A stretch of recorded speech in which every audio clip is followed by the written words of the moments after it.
Hello dear aspirants, આપ સર્વેનું અમારી YouTube channel game changing સાયકોલોજીમાં હાર્દિક સ્વાગત છે. આજના વિડીયોમાં આપણે પ્રોબેશન ઓફિસર, ચીફ ઓફિસર તેમજ અન્ય કેટલીક સરકારી પરીક્ષાઓ માટે સમાજશાસ્ત્ર એટલે કે સોશિયોલોજી સબ્જેક્ટ અગત્યનો છે અને એ અંતર્ગત આપણે સામાજિક સમસ્યાઓ એ પ્રકરણનો ચર્ચા કરી રહ્યા છે. તો તમે અગાઉના વિડીયોઝ જોયા ન હોય તો પ્લેલિસ્ટમાં જઈને વિડીયોઝ ચેક કરી લેજો. અગાઉના વિડીયોની અંદર આપણે HIV એઇડ્સ સાથે સાથે નશીલા જે દ્રવ્યો છે એટલે કે જે ડ્રગ્સ છે તો એનું સેવન શા માટે કરવામાં આવે છે અને એક રિપોર્ટ અનુસાર એ શા માટે ખૂબ સમસ્યારૂપ સામાજિક સમસ્યા છે એટલે કે પડકારરૂપ સામાજિક સમસ્યા છે એ વિશે આપણે થોડી ચર્ચા કરી હતી. હવે આજના વિડીયોની અંદર આપણે એની થોડી અગાઉ ચર્ચા કરીએ કે આ નશીલા દ્રવ્યોનો જે વ્યસન છે તો એનો અર્થ શું થાય. વિશ્વ આરોગ્ય સંસ્થાના તજજ્ઞોની સમિતિએ નશીલા દ્રવ્યોના સેવનની વ્યાખ્યા આપતા સ્પષ્ટતા કરી છે કે બંધાણ એટલે કોઈ કુદરતી કે કૃત્રિમ નશીલા પદાર્થ કે દ્રવ્ય જેનું વારંવાર સેવન કરવાને લીધે પેદા થતી અમુક નિશ્ચિત સમયગાળાની નશાયુક્ત અવસ્થા કે જે તે વ્યક્તિ અને સમાજ બંને માટે વિઘાતક હોય છે. આમાં નશીલા પદાર્થોની સેવન કરવાની સતત અને અનિવાર્ય જરૂરિયાત, એનું પ્રમાણ વધારવાની વૃત્તિ તથા તે પદાર્થો પર શારીરિક માનસિક અવલંબન વગેરે બાબતોનો સમાવેશ થાય છે. તો વિશ્વ આરોગ્ય સંસ્થા એટલે કે વર્લ્ડ હેલ્થ ઓર્ગેનાઇઝેશન WHO દ્વારા એક વ્યાખ્યા આપવામાં આવી છે. એના જે એક્સપર્ટ કમિટી છે એની દ્વારા એક વ્યાખ્યા આપવામાં આવી છે. એટલે કે બંધાણ એટલે કે એડિક્શન હોવું. ઓકે, કોઈ વસ્તુ આપણને કમ્પલસરી જોઈએ તો એને બંધાણ અથવા તો એડિક્શન તરીકે ઓળખીએ છીએ. તો કોઈ કુદરતી અથવા તો કૃત્રિમ નશીલા પદાર્થનું સેવન કરવું એટલે કે એનો ઉપયોગ કરવો, જેનો વારંવાર આપણે ઉપયોગ કરીએ, વારંવાર સેવન કરીએ તો એને કારણે ચોક્કસ નિશ્ચિત સમયગાળાની એક નશાયુક્ત જે અવસ્થા છે એ ઊભી થાય છે જે તે વ્યક્તિ અને સમાજ બંને માટે વિઘાતક છે. એટલે કે બંને માટે એનાથી નેગેટિવ ઇફેક્ટ ક્રિએટ થાય છે. પ્લસ આમાં જે નશીલા પદાર્થો છે એટલે કે ડ્રગ્સ છે એનું સેવન કરવાની સતત અને અનિવાર્ય જરૂરિયાત હોય, એટલે કે બંધાણ થઈ ગયું હોય, એડિક્શન હોય તો એનું પ્રમાણ વધારવાની વૃત્તિ, તો એ પદાર્થો પર શારીરિક માનસિક અવલંબન વગેરે બાબતોનો પણ આમાં સમાવેશ થાય છે. આ જે ડેફિનેશન છે એ WHOના જે એક્સપર્ટ્સ છે એના દ્વારા આપવામાં આવેલી છે. જ્હોન એ કેલોસેન નામના જે વિદ્વાન છે એમના દ્વારા વ્યાખ્યા આપવામાં આવી છે કે નશીલા પદાર્થોનું અથવા તો દ્રવ્યનું વ્યસન એ સુખદાયક અસર પેદા કરવા માટે, દુઃખ દર્દથી દૂર રહેવા માટે ઉપભોગ કરેલા રાસાયણિક પદાર્થ પ્રત્યેની મનોશારીરિક પ્રતિક્રિયા છે. શું છે તો સુખકારક અથવા તો હેપીનેસ ગેઇન કરવા માટે, દુઃખ દર્દથી દૂર રહેવા માટે, એટલે કે કોઈક સોરો, કોઈ પેઇન છે લાઈફમાં તો એનાથી દૂર રહેવા, એને પર્ટિક્યુલર ટાઈમ માટે ભૂલવા માટે જે રાસાયણિક પદાર્થ પ્રત્યેની મનોશારીરિક પ્રતિક્રિયા છે તો એને આપણે આ નશીલા પદાર્થોનું વ્યસન એટલે કે ડ્રગ્સનો યુઝ કરવું એવું કહી શકીએ છીએ. હવે કયા કયા કારણો એવા છે કે જેને કારણે લોકો નશીલા દ્રવ્યોનું વ્યસન કરે છે. તો સૌપ્રથમ છે સમાજ વ્યવસ્થામાં બદલાવ આવવાથી. જે સોસાયટી છે એમાં એની જે વ્યવસ્થા છે મેનેજમેન્ટમાં છે એમાં બદલાવ આવે, એમાં ચેન્જીસ આવે ત્યારે લોકો જે છે એ ડ્રગ્સનો ઉપયોગ કરે છે. તો સામાજિક પરિવર્તન એટલે સામાજિક માળખામાં થતો બદલાવ. તો આ પણ અગત્યનું છે કે જ્યારે સમાજના સામાજિક માળખામાં બદલાવ આવે છે તો એને આપણે સામાજિક પરિવર્તન તરીકે ઓળખીએ છીએ. જ્યારે વ્યક્તિ બદલાતી જતી સામાજિક પરિસ્થિતિ સાથે તાદાત્મ્ય સાધી શકતી નથી, સમાયોજન નથી સાધી શકતી, એડજસ્ટમેન્ટ નથી કરી શકતી, ત્યારે તે નશીલા દ્રવ્યોના વ્યસન તરફ વળતી હોય છે. હવે જે બદલાતી જતી સામાજિક પરિસ્થિતિ છે એની સાથે કોઈ વ્યક્તિ એડજસ્ટ નથી થઈ શકતી તો ઇન ધેટ કેસ એ ડ્રગ્સનું સેવન કરે છે. આજની યુવા પેઢીમાં ડ્રગ્સનું વ્યસન કરવું એક ફેશન બની છે. આ દ્રવ્યોના સેવનથી તેઓ આધુનિક હોવાનો દાવો કરે છે. પ્લસ જ્યારે આપણે યુથની વાત કરીએ અથવા તો ન્યૂ જનરેશનની વાત કરીએ તો એના માટે આ જે દ્રવ્ય છે એટલે કે જે બેઝિકલી ડ્રગ્સ છે તો એનું વ્યસન કરવું એક ફેશન બની ગઈ છે અને એને કારણે એ પોતે એક મોડર્ન છે એવો દાવો કરે છે. આ ઉપરાંત આજની યુવા પેઢી ટીવી ફિલ્મોમાં દર્શાવાતા દ્રશ્યો મુજબ પોતાની જાતને ઢાળવાનો પ્રયત્ન કરે છે. આ બધા પરિબળોને કારણે વ્યક્તિ ઘણીવાર પોતે એકલી પડી ગઈ હોય કે પોતાનું કોઈ નથી એ પ્રકારની લાગણી અનુભવે છે. પોતાની જાતથી અને સમાજથી વિમુખ બનેલી આવી વ્યક્તિઓ નશીલા દ્રવ્યોના વ્યસન તરફ વળે છે અને આ રીતે સામાજિક પરિવર્તન એ નશીલા દ્રવ્યોના વ્યસનનું એક સહાયક પરિબળ છે. પ્લસ જે ટીવી સિરિયલ્સમાં બતાવાતા સીન્સ છે તો એને જોઈને પોતાની જાતને ઢાળવાનો એટલે કે એનું અનુકરણ કરવાનો પ્રયત્ન કરે છે. પ્લસ પોતાની જાતને સમાજથી વિમુખ માને છે, એકલી માને છે, તો એ સમયગાળા દરમિયાન જે તે વ્યક્તિ જે છે આ ડ્રગ્સના યુઝ કરવા તરફ પોતાની જાતને વાળે છે. અને એટલા માટે આપણે એવું કહી શકીએ કે જે સામાજિક પરિવર્તન છે, એટલે કે જ્યારે સોશિયલ ચેન્જ આવે છે, સોશિયલ ચેન્જીસ આવે છે, તો એ વ્યસનનું એક સહાયક પરિબળ છે. નેક્સ્ટ છે સાંસ્કૃતિક ધોરણોમાં ભંગાણ. તો સાંસ્કૃતિક ધોરણોમાં ભંગાણ સૂચવતી પરિસ્થિતિને એનોમીની પરિસ્થિતિ તરીકે ઓળખવામાં આવે છે. ઓકે, તો આ પણ યાદ રાખવાનું છે કે એનોમીની પરિસ્થિતિ તરીકે ઓળખવામાં આવે છે. સાંસ્કૃતિક ધોરણો, ધ્યેયો અને તેને પ્રાપ્ત કરવાના સાધનો વચ્ચે પ્રવર્તતી તંગદિલીને લીધે એનોમિનીની પરિસ્થિતિ સર્જાય છે. કોહેન અને જેમ્સ નોંધે છે તેમ કેટલીક વ્યક્તિઓ એવી હોય છે કે જેઓમાં નૈતિક ધોરણોનું આંતરીકરણ થયું હોય છે, પરંતુ આવશ્યક કૌશલ્યોનો તેનામાં અભાવ હોય છે. તેઓને કોઈ ગુનાહિત પ્રવૃત્તિ ઉપલબ્ધ થતી નથી કે તેમને કોઈ હિંસક વાતાવરણ મળતું નથી. આવી બેવડી નિષ્ફળતા અનુભવતી વ્યક્તિઓ નશીલા દ્રવ્યોના વ્યસન તરફ વળે છે. ઓકે, તો જ્યારે કોહેન અને જેમ્સ એવું કહે છે કે કેટલીક વ્યક્તિઓ એવી છે કે જેના નૈતિક ધોરણોનું આંતરીકરણ થયું છે, પરંતુ આવશ્યક જે કૌશલ છે, સ્કિલ્સ છે, એબિલિટી છે, એમાં લેકિંગ છે, એનો અભાવ જોવા મળે છે. અને એટલા માટે કોઈ ગુનાહિત પ્રવૃત્તિ ઉપલબ્ધ નથી થતી અને હિંસક વાતાવરણ પણ નથી મળતું. તો જ્યારે એમના પાસે જે માનસિક તંગદિલી હોય છે, તો એ નથી તો એ બહાર વ્યક્ત કરી શકતા, નથી તો એને કોઈ એવું વાતાવરણ મળતું, તો એને બેવડી નિષ્ફળતા અનુભવતી વ્યક્તિ જે હોય છે એ પણ આવા નશીલા દ્રવ્યો જે છે, એટલે કે ડ્રગ્સ છે, એનો યુઝ કરે છે. નેક્સ્ટ છે વ્યક્તિનું પોતાની જાતથી કે સમાજથી અળગાપણું.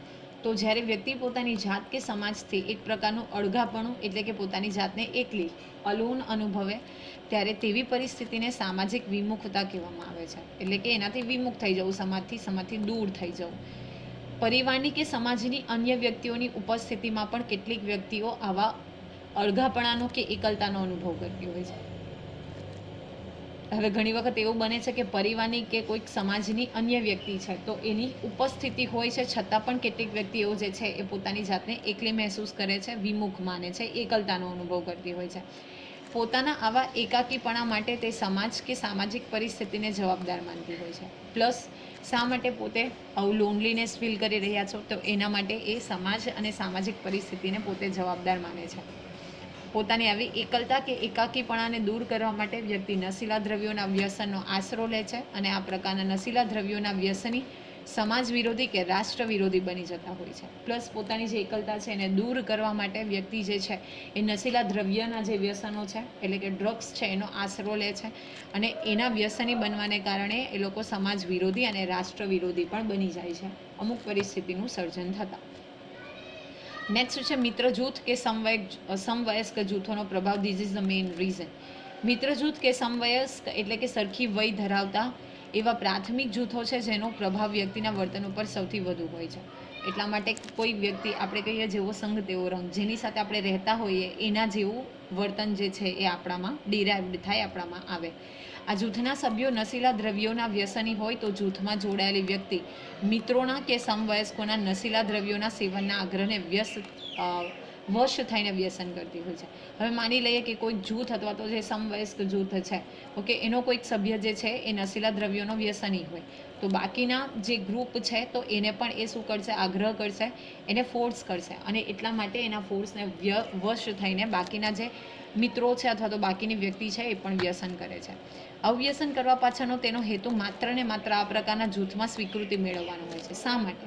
તો જો એ ડ્રગ્સ ન કરે તો ઇન ધેટ કેસ એને અલગ પર્સપેક્ટિવથી જોવામાં આવે, અથવા તો એ જૂથમાં વ્યક્તિ એની સાથે એટલી ઇન્વોલ્વ ન થતી હોય, તો એ સ્વીકૃતિ મેળવવાના પર્પઝથી પણ શું કરે છે, આ ડ્રગ્સનો યુઝ કરે છે. આથી મિત્રોના કે સમવયસ્કોના દબાણનો તે ઇનકાર કરી શકતો નથી અને કાયમ માટે નશીલા દ્રવ્યોનો વ્યસની બની જાય છે. જ્યારે કોઈ ફ્રેન્ડ્સ જે છે ઇન્સિસ્ટ કરે છે, એને ફોર્સ કરે છે, તો એને ડિનાય નથી કરી શકતો, એને ઇનકાર નથી કરી શકતો, અને ઇન ધેટ કેસ આ જે નશીલા દ્રવ્યો છે એનો વ્યક્તિ વ્યસની બની જાય છે. નેક્સ્ટ છે જિજ્ઞાસા અને અજ્ઞાનતા. ઓકે, ક્યુરિયોસિટી અને સાથે સાથે નોલેજનો અભાવ. તો ઘણીવાર વ્યક્તિ નશીલા દ્રવ્યોનું સેવન કરવાથી કેવી અસર થશે તે અંગે અજાણ હોય છે. ઓકે, નશીલા દ્રવ્યોનું સેવન કરવાથી એને કેવી અસર થશે, કેવી વિપરીત અસરો થશે, એના વિશે અજાણ હોય છે, એની પાસે એની માહિતી હોતી નથી. તો ક્યારેક એવું પણ બને છે કે નશીલા દ્રવ્યોના વ્યસનીનો અનુભવ સાંભળ્યા પછી પોતાના મનમાં પણ એ પ્રકારનો અનુભવ મેળવવાની ઈચ્છા જાગે છે. ઓર એલ્સ બીજી બાજુ એવું પણ હોઈ શકે કે કોઈ વ્યક્તિ જે ડ્રગ્સનું યુઝ કરતા હોય તો એ વ્યક્તિ એનો અનુભવ બતાવે. આપણે અગાઉના વિડીયોમાં પણ જોયું હતું કે 5 જે છે મનોચિકિત્સક એટલે કે આનંદ મેળવવો છે, ઓકે, ડિપ્રેશનથી દૂર જવું છે, તો એવા બધા અનુભવો સંભળાવે. તો એના પછી એક પ્રકારનો અનુભવ મેળવવાની ઈચ્છા જાગે છે, એટલે કે જિજ્ઞાસા જાગે છે, કુતૂહલવસ્તા જાગે છે. નશીલા દ્રવ્યો શેના બનેલા છે, તેનું સેવન કરવાથી શરીરને શું નુકસાન થશે વગેરે અંગે તે અજાણ હોવા છતાં માત્ર અખતરા કરવા માટે નશીલા દ્રવ્યોનું સેવન કરતી હોય છે. પરંતુ એકવાર આ દ્રવ્યોનું સેવન કરવાથી કાયમ તેને તેની લત લાગી જાય છે. ઓકે, અજાણ છે, ફક્ત અખતરો કરે છે. ઓકે, અને એનાથી ધીરે ધીરે એને શું નુકસાન થશે, એનું સેવન કરવું જોઈએ કે ન કરવું જોઈએ, આ જે પદાર્થો છે એ શેના બનેલા છે એ અંગે માહિતી નથી હોતી, પરંતુ ફક્ત એક ટ્રાયલ બેઝ ઉપર અખતરો કરે છે. અને એને કારણે એને કાયમના માટે એ શું બની જાય છે, લત લાગે છે, એડિક્ટ બની જાય છે. આમ ઘણીવાર આ પ્રકારની જિજ્ઞાસા અને અજ્ઞાનતા પણ નશીલા દ્રવ્યોના વ્યસનનું કારણ બને છે. તો એક વખતની કોઈક જિજ્ઞાસા હોય, કુતૂહલતા હોય કે ટ્રાય કરવી છે, ઓકે, તો એને કારણે પણ અજ્ઞાનતા હોવાને કારણે આ વ્યસન હંમેશા માટે એ શું બની જાય છે, એનો બંધાણી બની જાય છે, એડિક્શન થઈ જાય છે. નેક્સ્ટ છે ઉદ્યોગો અને શહેરોનો વિકાસ. તો ઔદ્યોગિકરણને કારણે થતું સ્થળાંતર એટલે કે માઇગ્રેશન શહેરીકરણની પ્રક્રિયા વિકસાવે છે. આપણે અગાઉ પણ ચર્ચા કરી હતી કે જ્યારે બેઝિકલી ઔદ્યોગિકીકરણ હોય કે અર્બનાઇઝેશન હોય, ઇન્ડસ્ટ્રીયલાઇઝેશન હોય, એને કારણે સ્થળાંતર થાય છે. વ્યક્તિને જ્યાં જોબની ઓપોર્ચ્યુનિટી મળે છે તો ત્યાં એ માઇગ્રેશન કરે છે. ઉદ્યોગોમાં કામ કરતા વ્યક્તિએ સતત એક જ પ્રકારનું કામ આખો દિવસ કરવાનું હોય છે. સતત એક પ્રકારનું કામ અને વાતાવરણ વ્યક્તિને પોતાની જાતથી કે સમાજથી વિમુખ બનાવે છે. હવે કન્ટિન્યુઅસલી સવારથી લઈને સાંજ સુધી વ્યક્તિ એક જ પ્રકારનું કામમાં ઇન્ડલ્જ હોય છે, એટલે કે જોડાયેલી હોય છે. તો એને કારણે એ વ્યક્તિ પોતાની જાતથી અને સમાજથી પણ શું બનતી જાય છે, વિમુખ બનતી જાય છે. વધુ પડતા શ્રમને કારણે આખા દિવસના થાકને હળવો કરવા માટે વ્યક્તિ નશીલા દ્રવ્યોના સેવનનો માર્ગ અપનાવે છે. હવે વધુ પડતો શ્રમ કરે, લેબરિંગ વર્ક કરતા હોય અને થાક લાગતો હોય તો એ થાકને ઓછો કરવા માટે શું કરવામાં આવે છે, આ નશીલા દ્રવ્યો જે છે એનું સેવન કરવામાં આવે છે. તો બીજી બાજુ શહેરીકરણની પરિસ્થિતિ આવા વ્યસનીઓને મોકળું મેદાન આપે છે. શહેરમાં પોતાને કોણ ઓળખે છે એવી ભાવના, ગુનાહિત વર્તનને છુપાવી શકવાની વિપુલ તકો, અસલામતી જેવી પરિસ્થિતિ વ્યક્તિને નશીલા દ્રવ્યોના વ્યસન કરવા તરફ દોરી જાય છે. પ્લસ જે વ્યક્તિ શહેરોમાં શિફ્ટ થાય છે તો એ એકલી છે, તો ત્યાં તેને કોણ ઓળખે છે, ઓકે, તો એવી જે મેન્ટાલિટી છે, તો એને કારણે પણ વ્યક્તિ જે છે એ બેઝિકલી આ જે નશીલા પદાર્થો છે એનો વ્યસન કરવા માટે એટલે કે ડ્રગ્સનો યુઝ કરવા તરફ એ વ્યક્તિ પ્રેરાય છે. નેક્સ્ટ છે આર્થિક પરિસ્થિતિ. તો કામ કરવાની ઈચ્છા શક્તિ હોવા છતાં વ્યક્તિને કામ ન મળે ત્યારે તે વ્યક્તિ લઘુતા ગ્રંથિમાં ગરકાવ થઈ જાય છે. પોતે કામ કરવા માટે કેપેબલ છે, એ શોધે છે, છતાં પણ એને કામ નથી મળતું, તો એ એક ઇન્ફિરિયારિટી એટલે કે લઘુતા ગ્રંથિથી ગરકાવ થઈ જાય છે, એનાથી પીડાય છે. આવી બેકારીને કારણે વ્યક્તિ પોતાની આર્થિક જરૂરિયાતોને પરિપૂર્ણ કરી શકતો નથી અને આ માટે તેણે બીજા ઉપર આધાર રાખવો પડે છે. તો પોતાની જે આર્થિક જરૂરિયાતો છે, નેસેસિટી છે, એ વ્યક્તિ પૂરી નથી કરી શકતી અને એ બીજા ઉપર આધાર રાખે છે. બેકારીને કારણે તેનામાં ઊભી થયેલી હતાશા અને નિરાશા જેવી માનસિક અસરમાંથી મુક્ત થવા માટે તે નશીલા દ્રવ્યોના વ્યસન તરફ વળે છે. વળી સમાજમાં એવી પણ વ્યક્તિઓ હોય છે જેઓને કામ તો મળી રહે છે, પરંતુ તેની સામે તેને વેતન ખૂબ ઓછું મળતું હોય છે. પ્લસ માનસિક અસરથી મુક્ત થવા માટે, હતાશા, નિરાશા છે એનાથી મુક્ત થવા માટે શું કરે છે, આવા ડ્રગ્સ તરફ વળે છે. અને એવી પણ વ્યક્તિ હોય છે કે કામ તો કરે છે પરંતુ જેટલું વેતન મળવું જોઈએ એટલું વેતન નથી મળતું અથવા તો ખૂબ ઓછું વેતન મળે છે. તો એને કારણે એમાં નિરાશા ઉપજાવનારા આવા પદાર્થો હોય, આવી સિચ્યુએશન હોય છે અને એને કારણે પણ આવા વ્યક્તિઓ જે છે એ ડ્રગ્સનો યુઝ કરે છે, એના વ્યસની બની જાય છે. બેકારી અને ઓછા વેતનની પરિસ્થિતિ કરતાં કુટુંબની સદ્ધરતાની પરિસ્થિતિ જુદી છે. આર્થિક રીતે સાધન સંપન્ન પરિવારના નબીરાઓ પોતાનો શોખ પૂરો કરવા માટે મોંઘાદાટ નશીલા દ્રવ્યોનું વ્યસન કરતા હોય છે. સમાચારના માધ્યમોમાં પ્રસારિત થતા સમાચારો આ વાતની સાક્ષી પૂરી છે. તો બેકારી જે છે અને ઓછું વેતન મળે છે, તો એ જે છે એ પરિસ્થિતિ જુદી છે. પરંતુ જે ફેમિલી સાધન સંપન્ન છે, રીચ છે, એરિસ્ટોક્રેટિક ફેમિલીઝ છે, તો એ પરિવારના જે લોકો છે પોતાનો શોખ પૂરો કરવા માટે આવા જે મોંઘાદાટ એટલે કે ખૂબ જ કોસ્ટલી ગણાતા નશીલા દ્રવ્યો જે છે એનું સેવન કરે છે.